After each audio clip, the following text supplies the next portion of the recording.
Hello dear students, welcome to my Hindi class. आज के इस हिंदी की ऑनलाइन क्लास में आप सभी का स्वागत है। तो चलिए बच्चों, आज के इस हिंदी क्लास में हम 12 खड़ी सीखने जा रहे हैं। क्या करने जा रहे हैं बच्चों? 12 खड़ी सीखने जा रहे हैं। तो बताइए बच्चों, लास्ट क्लास में हमने कौन सी 12 खड़ी यहाँ पर सीखी थी?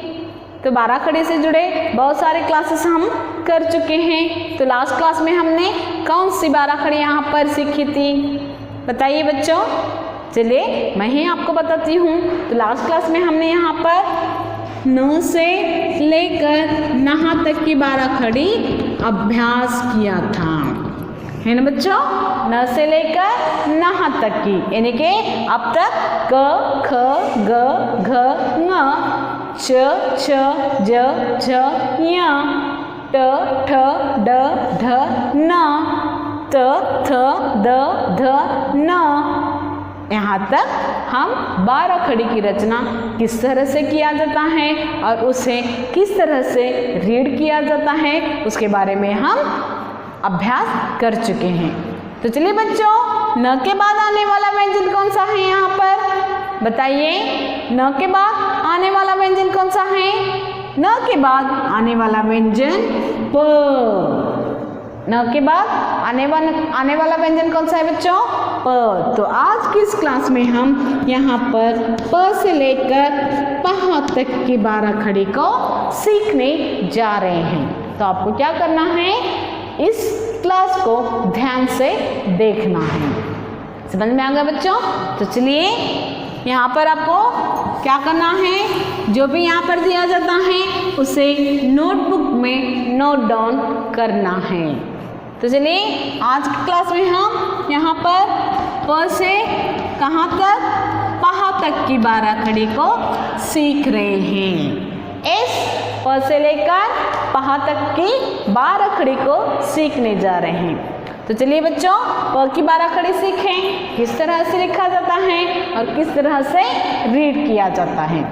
तो चलिए देखिए यहाँ पर प जमा अ बराबर प।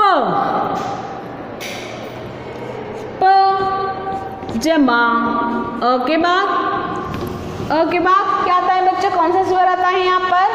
अ के बाद आ। तो चलिए आ की मात्रा जोड़ें। प को क्या करना है? आ की मात्रा जोड़नी है। तो नेक्स्ट अ के बाद आ, और आ के बाद कौन सा स्वर आता है यहाँ पर? कौन सा स्वर आता है बच्चों? ई। एस। तो चलिए अब हम क्या करेंगे? प को ई की मात्रा से जोड़ेंगे, जो इस प्रकार से ई की मात्रा जोड़ी जाती है, यानी कि व्यंजन के पीछे एस छोटे ई की मात्रा जोड़ी जाती है। नेक्स्ट ई के बाद आने वाला व्यंजन कौन सा है? सॉरी, स्वर कौन सा है? ई, यानी कि बड़े ई की मात्रा। तो बड़े की मात्रा जो होती है इस प्रकार से लिखी जाती है। तो चलिए बच्चों, अब हमें क्या करना है? प को बड़े ई की मात्रा जोड़नी है।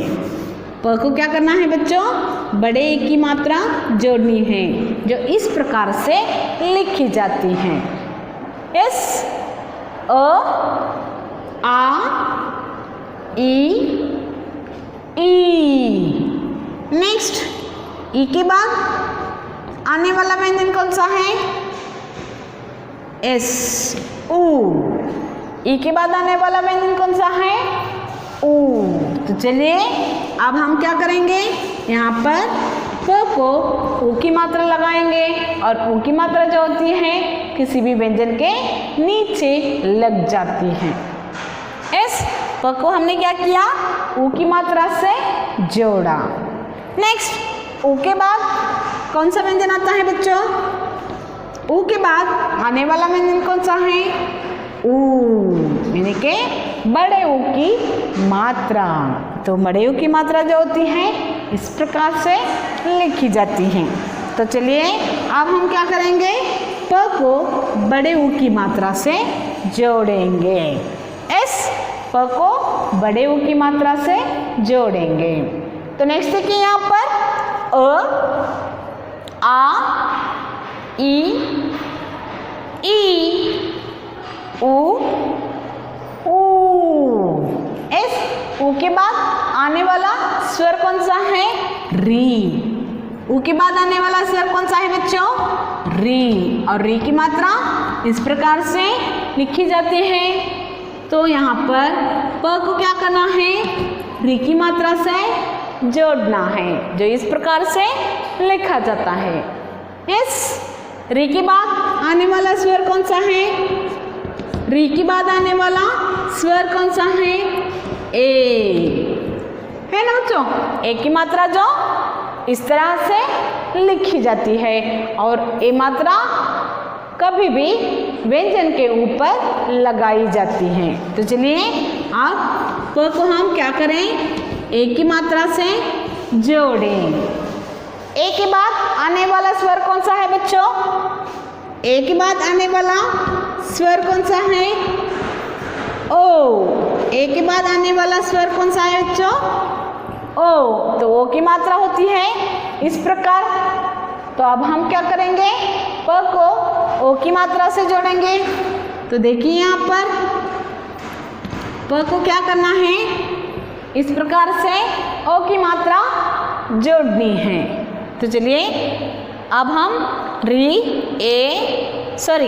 के बाद आने वाला स्वर कौन सा है? ए के बाद आई, एस, पहले हम आई की मात्रा जोड़ेंगे। तो चलिए आई की मात्रा जो होती है इस प्रकार से होती है। तो प को क्या करना है? आई की मात्रा जोड़नी है इस प्रकार से। एस, नेक्स्ट री, ए, आई के बाद आने वाला स्वर कौन सा है बच्चों? बताइए।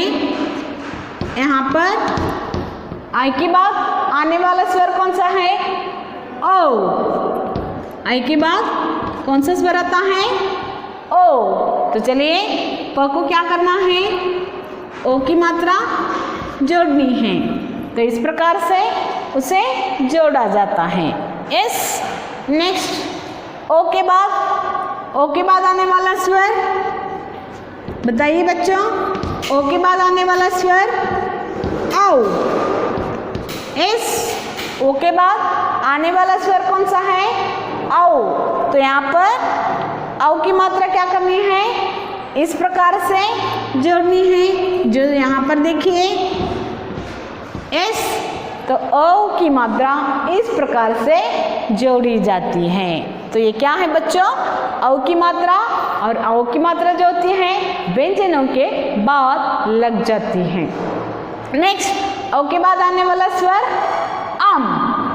औ के बाद आने वाला स्वर क्या है बच्चों? आम। तो चलिए अब हमें क्या करना है? प को आम की मात्रा जोड़नी है, जो इस प्रकार से लिखना है। एस, आम। आम के बाद आहा।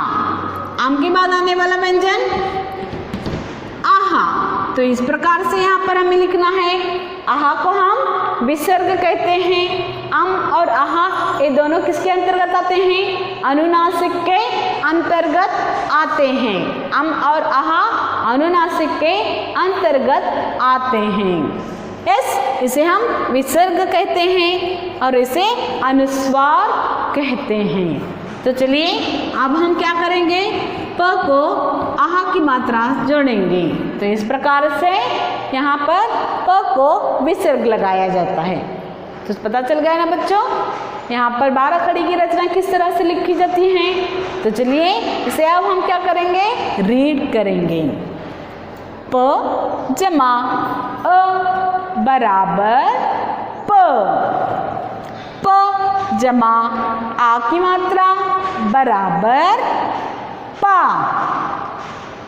प जमा ई की मात्रा बराबर पी। प जमा बड़े की मात्रा बराबर पी। प जमा ऊ की मात्रा बराबर पू। प जमा बड़े ओ की मात्रा बराबर पू। प जमा री की मात्रा बराबर प्री। प जमा ए की मात्रा बराबर पे। प जमा आई की मात्रा बराबर पै। प जमा ओ की मात्रा बराबर पो। प जमा औ की मात्रा बराबर पौ। प जमा आम की मात्रा बराबर पम। प जमा आहा की मात्रा बराबर पाहा। तो इसे इस तरह से रीड किया जाता है। एक और तरीका, चलिए उसे भी हम पढ़ें। प पा पी पी पू पू प्रू पे पै पो पौ पम पहा। फिर से एक बार, प पा पी पी पू पू प्री पे पै पो पौ पम पहा।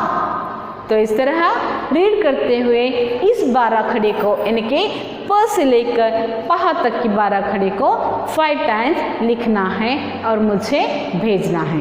ओके, समझ में आ गया ना बच्चों? आपके लिए गृह कार्य क्या है? प से लेकर पहा तक की 12 खड़े को रीड करते हुए 5 टाइम्स लिखना है और मुझे भेजना है। तो आशा करती हूँ कि आज का यह क्लास आपकी समझ में आ चुका होगा।